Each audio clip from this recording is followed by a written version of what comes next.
सुप्रभात। आप सभी का स्वागत है मेरे इस YouTube चैनल में। मैं Chandrashekhar Roy, assistant professor, Kashi Sahu College Saraikela, department of history, Kolhan University. प्यारे विद्यार्थी जी, आज के हम इस क्लास में चर्चा करने वाले हैं मौर्य काल और गुप्त काल के कुछ साहित्यिक स्रोतों के विषय में। देखिए, स्रोत इसलिए इम्पोर्टेंट होता है क्योंकि कम्पिटिटिव एग्जामिनेशन में उसके बुक और उसके राइटर से संबंधित पूछे जाते हैं। साथ ही साथ जब आप उस टॉपिक का उत्तर आप लिखिएगा तो यदि स्रोत आपको मालूम होंगे तो आप बेहतर ढंग से उसको लिख सकते हैं, मेंशन कर सकते हैं। तो सबसे पहले हम बात करते हैं मौर्य काल। मौर्य काल का कौन सा साहित्यिक स्रोत है जिसके माध्यम से हम मौर्य काल का इतिहास बताते हैं। तो सबसे पहले जान लीजिए, सबसे इम्पोर्टेंट स्रोत है कौटिल्य का अर्थशास्त्र। कौटिल्य के अर्थशास्त्र के द्वारा ही हम बहुत सारा कुछ बता सकते हैं, जैसे वहाँ की आर्थिक स्थिति कैसा था, है न, जैसे दासों की स्थिति में बता सकते हैं, है न, राजकोष के विषय में बता सकते हैं, भू राजस्व व्यवस्था के विषय में बता सकते हैं, प्रशासनिक अधिकारी के विषय में बता सकते हैं, गुप्तचर के विषय में बता सकते हैं, बहुत तरह का चीज़ है। एक मौर्यन एडमिनिस्ट्रेशन के बारे में बहुत कुछ कौटिल्य के अर्थशास्त्र बता सकते हैं। और क्या ऐसा ग्रंथ है कौटिल्य के अर्थशास्त्र के अलावा? तो मेगास्थनीज का इंडिका। मेगास्थनीज के इंडिका से भी आप मौर्य काल का नगर प्रशासन के विषय में बता सकते हैं, सोने के खानों के बारे में बता सकते हैं, क्योंकि वो बताते हैं कि यहाँ पर सोने का खान था। तो मुझे लगता है कि मेगास्थनीज का इंडिका मौर्य काल का इतिहास जानने का एक महत्वपूर्ण स्रोत है। आगे है और भी इम्पोर्टेंट स्रोत है, जैसे विशाख दत्त का मुद्रा राक्षस, ये भी बहुत ही इम्पोर्टेंट स्रोत है मौर्य काल का इतिहास जानने का। कुछ जैन ग्रंथ भी है, जैसे प्रष्टि पर्वन, है न, बौद्ध ग्रंथ भी हैं जो हमें मौर्य काल का इतिहास बताने में मदद करता है। तो ये तो आपके हो गए मौर्यन सोर्सेस और मौर्य काल का इतिहास जानने का स्रोत। इसी प्रकार से विद्यार्थी जी, गुप्त काल का यदि आप हिस्ट्री बताना चाहते हैं तो गुप्त काल का इतिहास बताने के लिए कौन कौन से ऐसे स्रोत हैं जो हमें गुप्त काल का इतिहास बताते हैं?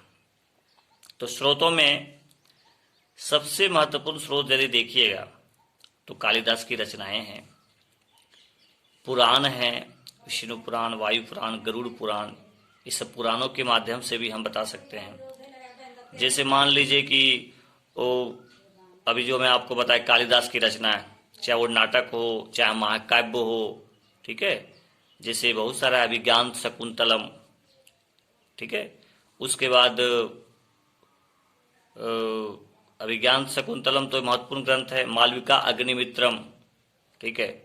तो इस तरह के कई ऐसे नाटक भी हैं और महाकाव्य हैं, ठीक है, कालिदास की, जिसके माध्यम से आप बता सकते हैं, ठीक है, गुप्त काल का इतिहास बता सकते हैं।